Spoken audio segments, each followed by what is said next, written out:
mean. I know what it takes for you to be happy because it's as simple as understanding what it's going to take to make me happy.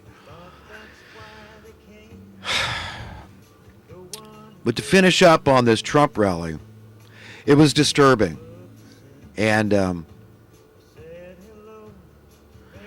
Satan is in the mix, and we've got to see what's going on here.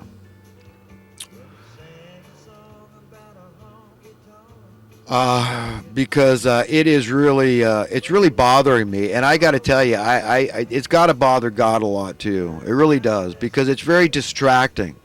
There's a lot of other stuff I feel like I'd like to talk about, but this is all part of it. If everybody saw great prosperity in the land, we wouldn't have these problems.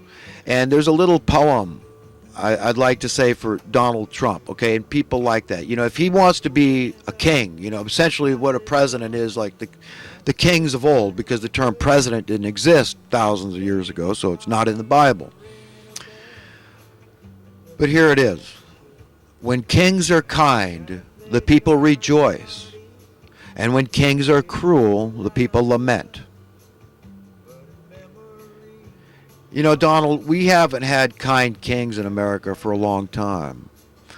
The last brave, kind king we had, I say brave because Jimmy Carter was a kind king. A lot of people don't understand that, but he was a humanitarian, and he is to this day. He's the real deal, and that's why he was only given 4 years, because he wasn't a sellout, although he joined the CFR and stuff. But I'm not going to go into that. But JFK was a man that had courage and kindness and understanding of economic principles. Whether or not he understood that the money masters of the time, the money printers, Federal Reserve Bank, the degree they would go to maintain power or not, I don't know. But the point is, when he tried to abolish the Federal Reserve, you can imagine if you were a member of the Federal Reserve, you were invested in it. You had an interest in seeing this money printing operation continue. You weren't happy to know that you were going to be out on your butt. You were going to be out of a job. And this job had wielded great power. After all, you were in charge of the official government-approved money printing operation. So essentially, you're not a millionaire, multimillionaire, or billionaire, or multi-billionaire, or trillionaire. You're whatever you choose to be heir, okay? Essentially, you're an in perpetuity heir. You are as rich as you can conceive of being. You can essentially buy up the world with fiat currency, everything. Essentially, you can basically own everybody, because if you can own their services, then you can own them. And this is really what it came down to. JFK tried to give the American people sound currency. And, I want to touch on a few of the social ills that would begin drying up if we could just go to sound currency. And they're wide and varied. A lot of people don't, they just don't realize that this is why it's such a threat to these establishmentarians, these people that are running roughshod over humanity, these mean, cruel, miserable people. And I'm not being cynical. I know that they're cunning and they're diabolical. They're very shrewd. They know, they plan way ahead of time.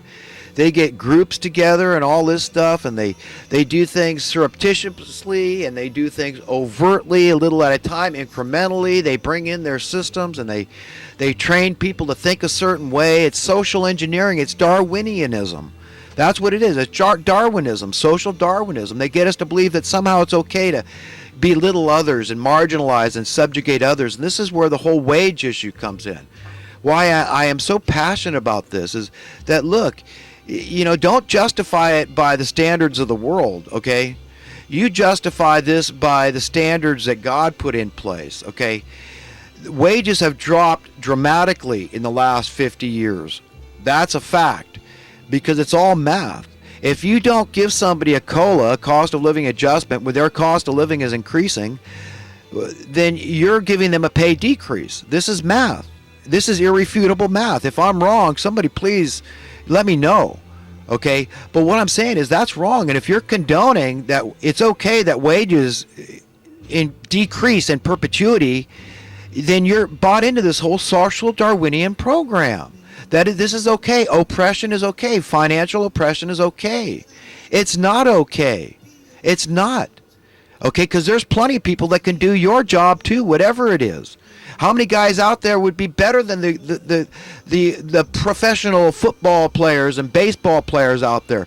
You know how many laymen would actually be better at those jobs? But look what those jobs pay. No, the system doesn't make any sense. Don't hand me that bull. If somebody's doing an important job, you're being ungodly. You're being unhypocritical to say this is okay. But let me just point out a few of the things that would dry up. Okay, if we could have sound currency, okay, taxes. Okay, people complain about taxes, but taxes and cost of living are the same thing. Okay, as your cost of living rises, your taxes rise. Same thing. The tax on living rises. The worth of your currency goes down. Just imagine, see it as a scale. Okay, worth of your currency here on my left. Okay, and your cost of living here, taxes. It's all part and parcel. Is going up. Value of worth of your dollar, worth of your money, worth of your currency going down. You understand how this works? That's how they've gotten away with this. They've done it incrementally. If they try to do it overnight, there'd be an outrage. It would have been civil war. So Rob Dew and you other reporters there, understand, look, don't tell me I work for this and that. Look, I worked for $1 an hour, 10 hours a day on a farm in Connecticut when I was 15. Okay, and I was able to save money living with my mom and my sisters in an apartment, okay? I didn't have a room, crashed out on the couch, on the floor, whatever. Okay, that was my life at 15. Okay, I've served for free. Okay, I know what it's like. I volunteered, and that's the greatest work I've ever given. So don't get me started on this issue. But you guys gotta look. You gotta stop this bull, okay? Because I'm sick and tired of it. I really am. Okay, understand it. A cola. Understand the word commensurate. Okay, if your cost of living is increasing, blame those that are increasing your cost of living. You don't like paying taxes. Well, people don't like paying a cost of living. They don't like giving all their money to the landlord and being rent slaves. There is absolutely no difference in terms of the effect, the feeling that you get from being overtaxed or being charged too much for your cost of living, your rent, your mortgage, whatever it is. No difference. Doesn't matter who's causing the pain, who the pain monster is. The pain is identical. Okay, so blame the causers of the pain. Okay, and if that pain is being caused by the IRS, then that's your problem. If it's being caused by your landlord, then you've got to point the finger there. The causers, those that are manipulating market, these are special interest groups. And the entire government groups don't target the IRS. I say that it's the entire government is behind it. That is one special interest group. The more the taxes go up, all these people understand that their salaries, their paycheck comes because of taxes. At least that's the way they perceive it, even though they're just borrowing money, so they don't even need taxes. It's all a facade. It's a beard, whatever you want to call it.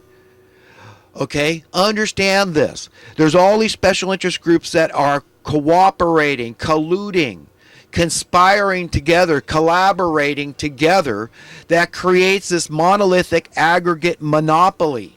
That's what it is. It's just an alliance. Working together. And that's what's going on here. There's a lot of people that benefit from raising your cost of living. I mean, if all these people, even the builders of housing, the developers out there, the contractors, they say, hey, the higher the housing, the more profit I make. Good for me. The same with landlords. The problem is so many innocent homeowners say, well, that's good equity. I can go borrow money. You see, they put it in my, oh, well, that's good for me if I ever sell it. They forget people are having to pay more taxes based on the appraised value of that property, the assessed value. Do you understand how this works? Then you got all the real estate companies out there that have benefited from this. All the lenders, the more they lend, the more they make. So they're all in it together, you understand? But it's against the interest of the people. That's how we're being divided. So if we had sound currency, all these people would be disempowered. You couldn't have a special interest group. If everybody's empowered through prosperity, you don't have people taking on debt. This is how we're able to get away with it. The crime plummets. It all dries up. The dubious war goes away. All these problems go away. Abortion. Who's going to be out there spraying our skies if it wasn't for money? They're not going to do it. Their kids are on the ground. GMO, all this stuff. All this mad science, this is for money. Money is the motivator. Fluoride in the water. Poisons in our food. All the problems, the prostitution, the illicit drugs, all these things will go away. And all this need for escapism, all the vices that we all engage in, all this stuff would go away. And we could be free from these monsters and understand what's dividing us. These people are. And we've got to understand what it's going to take to make us free. It's going to take great American principles called equality, equal rights, egalitarian principles, caring and loving Christian principles, giving a